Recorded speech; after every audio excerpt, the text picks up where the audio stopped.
Vous écoutez Alger Chaîne 3, le journal. Brahim, bonjour. Bonjour Hadjar, bonjour à tous. Décès du Moudjahid et ami de la Révolution, Félix Louis Giraud Kolosi, le président de la République, présente ses condoléances et rend hommage aux militants et aux Moudjahids qui ont dû râler les affres des prisons de Serkaji, Lambez et celle de France. Les travaux du 38e sommet de l'Union africaine ont pris fin hier à Addis Abeba par l'adoption de plusieurs rapports. La paix dans le continent parmi les priorités. Le sommet de l'UA qui condamne l'agression sioniste contre Gaza et s'oppose à l'expulsion des Palestiniens. La poursuite du transfert des biens confisqués au profit des institutions et organismes publics dans le cadre des affaires de lutte contre la corruption à l'ordre du jour de la réunion du CPE sous la présidence du Premier ministre.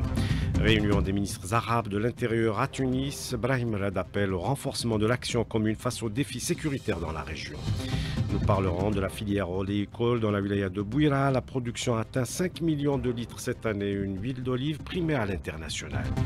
Des photos et des livres à découvrir à la Bibliothèque nationale d'El Hamad, des documents retraçant la vie de l'émir Abdelkader. L'exposition se poursuit jusqu'au 1er mars. Et puis du football avec la qualification du Serre Belouizdad au 8e de finale de la Coupe d'Algérie en battant le Mouloudia d'Alger, 1-0. Cyclisme et le Tour d'Algérie, la 9e étape aujourd'hui entre Ghardaya et Ouargla. Bonjour à tous. Le président de la République, Majid Tebboune, a adressé hier un message de condoléances à la famille du Moudjahid et ami de la révolution algérienne, Félix Louis Giraud Kolosi, décédé à l'âge de 95 ans. Le défunt a choisi au lendemain du déclenchement de la glorieuse révolution de libération de rejoindre ses rangs en tant que militant et Moudjahid convaincu de la justesse de la lutte du peuple algérien contre la domination coloniale endurant les affres des prisons de Serkaji, de Lambez et celle de France. L'Algérie qu'il avait choisi comme pays de résidence l'a accueilli et lui a attribué la nationalité en lui permettant d'occuper d'importantes fonctions au sein d'institutions nationales avec fierté et dignité, écrit le président de la République dans son message de condoléances. Les travaux du 38e sommet de l'Union africaine ont pris fin hier à Addis Abeba par l'adoption de plusieurs rapports. Les travaux qui se sont étalés sur 2 jours ont vu la participation du président de la République qui a annoncé une contribution d'1 million de dollars en soutien au projet du MAEP. Les travaux ont permis de définir également les priorités de l'Afrique pour l'année 2025 ainsi que les mécanismes de l'agenda 2063.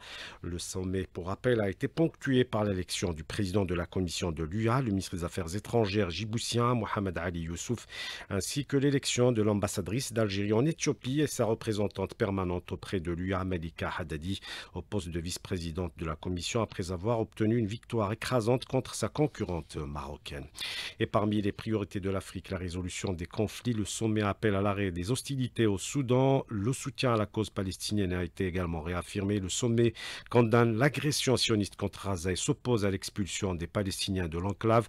Gaza où le cessez-le-feu est constamment violé. L'armée sioniste tire sur les Palestiniens, interdit l'acheminement des aides et l'installation des tentes. Hamas dénonce et appelle la communauté internationale à faire pression pour que le cessez-le-feu soit respecté. Le Premier ministre Nadel Arbaoui a présidé hier au palais du gouvernement une réunion du Conseil des participations de l'État consacrée à la poursuite du transfert des biens confisqués dans des biens immobiliers au profit des institutions et organismes publics dans le cadre des affaires de lutte contre la corruption.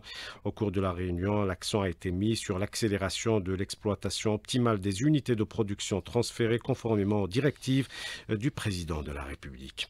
Les défis sécuritaires de la région, dans la région arabe, la lutte contre toute forme de criminalité, des dossiers au cœur de la réunion à Tunis hier des ministres arabes de l'Intérieur. Brahim Rad, qui participe à cette 42e session, a mis en avant la nécessité de renforcer l'action commune face à ces défis. La réunion a abordé plusieurs thématiques. Nida Boadma. 3 thèmes abordés lors de cette 42e session. Le plan de la stratégie arabe de lutte contre l'usage illicite de stupéfiants et de substances psychotropes, le projet de la 7e phase du plan de la stratégie arabe de protection civile et le projet de la 2e phase du plan de la stratégie arabe de lutte contre les crimes liés aux technologies de l'information. Notre ministre de l'Intérieur, Brahim Rad, a évoqué la dégradation de la situation sécuritaire au Sahel sur le plan politique, social et sécuritaire, ce qui a engendré l'émergence de groupes terroristes et ceux-ci nécessite la conjugaison des efforts au plan africain et arabe. Et dans ce contexte, l'Algérie est disposée à partager son expérience réussie en matière de lutte contre le terrorisme et la cybercriminalité. Face à cette situation et conscient des enjeux, mon pays s'engage à consolider la lutte contre la cybercriminalité, notamment à travers la décision du président de la République Abdelmadjid Tebboune de créer un organisme national de protection des bases de données numériques. Celui-ci comprend le Conseil national de sécurité des bases de données et l'Agence nationale de sécurité des bases de données. L'Algérie poursuit ses efforts dans ce domaine en élaborant une stratégie nationale sur la cybersécurité, et ce en collaboration avec les différentes instances, ainsi qu'en introduisant la cybersécurité dans le système éducatif. Le Conseil des ministres arabes a pour objectif de développer et de renforcer la coopération et de coordonner les efforts entre les pays arabes dans le domaine de la sécurité intérieure et de la lutte contre la criminalité. La certification électronique du secteur économique est lancée, une opération qui simplifiera les procédures administratives pour les opérateurs économiques. Autre avantage de cette opération, la sécurisation des transactions. Maïs Esmaël. 3 types de certifications seront fournis par l'autorité économique de la certification électronique. La Fiqa Sign, dédiée à la signature électronique, Fiqa ID, qui assure à la fois la signature et l'authentification, ainsi que Fiqa Entreprise, garantissant le cachet électronique des entreprises. Une avancée majeure pour les acteurs économiques, souligne Samia Touchen, directrice de l'AECE. Elle va faciliter leur échange électronique, elle va leur permettre d'avoir des échanges plus sécurisés et plus fiables, et qu'elle va éliminer aussi tout ce qui est déplacement. L'opérateur économique, il aura à signer électroniquement ces documents là où il est et les transmettre par voie électronique. Des facilités qui seront bientôt accessibles aux citoyens également. On a commencé avec les opérateurs économiques et par la suite ça va toucher le grand public. Le citoyen dans ses transactions électroniques avec les administrations, avec les opérateurs économiques, il aura les mêmes bénéfices. Il y aura une réduction des coûts et des délais dans tout ce qui est transactions administratives. Ça peut se faire en ligne directement d'une manière sécurisée et fiable. Cette initiative s'inscrit dans la stratégie de numérisation portée par le président de la République, Mohamed El Hadi Hannachi, président de l'autorité de régulation de la poste et des communications électroniques. C'est une pierre essentielle dans l'édifice de la transformation numérique en Algérie. Ça va apporter énormément de facilité. Et puis il faut savoir que ça, c'est un service de confiance. Ça donne du poids à toutes les transactions économiques. Les opérateurs économiques peuvent dès à présent obtenir ces certifications via le site de l'autorité économique de la certification électronique, une étape clé vers une administration plus moderne et sécurisée. Le chiffre du jour, 268 millions de dollars, il représente le montant des exportations de Sonelgaz en 2024 et il est en hausse de 22%. Le groupe a exporté entre autres des équipements électriques et gaziers. Plus de détails avec Fatma Zohara Marzougi, directrice de communication de Sonelgaz. Elle est contactée par Linda Hamed.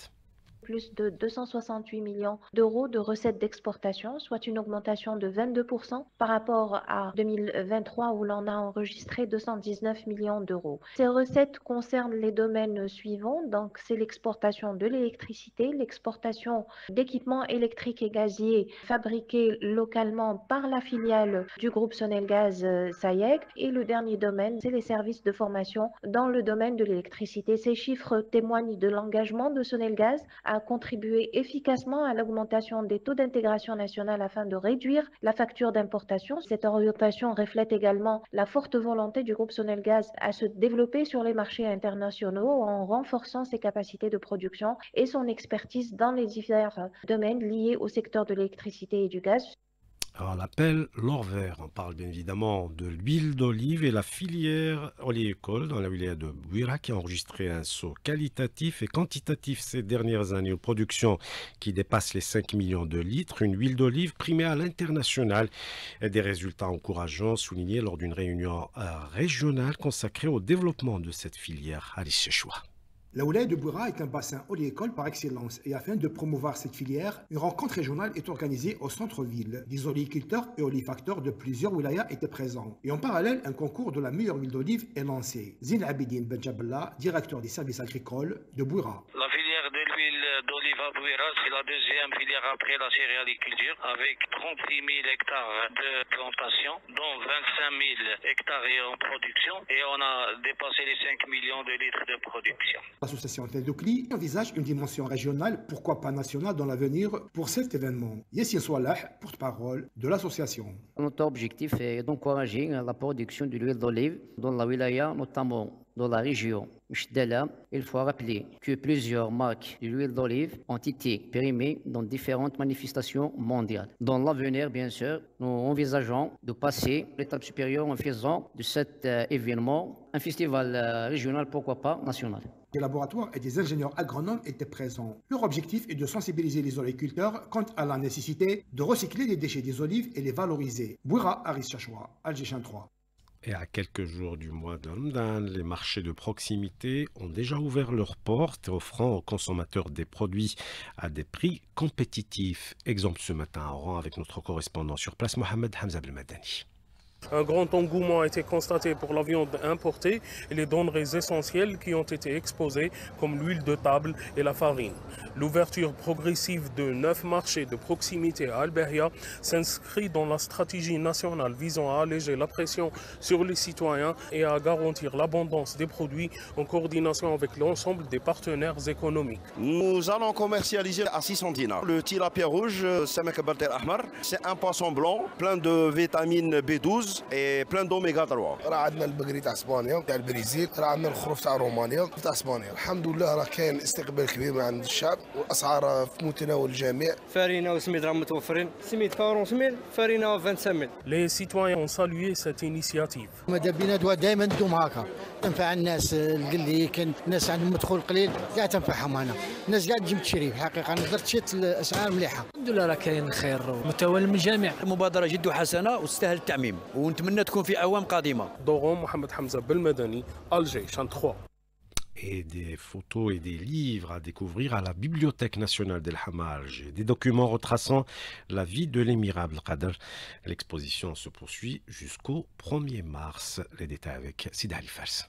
Cette exposition est très riche et variée avec des photographies sur l'émir marquant sa vie, plus des ouvrages en arabe et en français, entre monographies, biographies, études et essais historiques. Une exposition qui présente les nombreuses vies de l'homme, le fondateur de l'État algérien moderne, un guerrier, chantre de la résistance, humaniste et bien sûr, fin connaisseur de chevaux. Mohamed Telji, responsable de la communication à la Bibliothèque nationale. Ces documents variés entre des manuscrits et des lettres de l'émir, qu'ils soient écrits ou envoyés à lui, en plus d'importants livres provenant de diverses collections du patrimoine ancien qui ont été publiés, par exemple en 1889, par des auteurs étrangers ou algériens, de la collection du Maghreb et du département des manuscrits ainsi que des collections anciennes. Il existe également des documents modernes datant de 2024 ainsi que des documents du département de l'audiovisuel qui documentent la célébration officielle de l'Algérie officielle de l'anniversaire du El-Moubaya'a au fil des ans. L'exposition sur l'émir Abdelkader,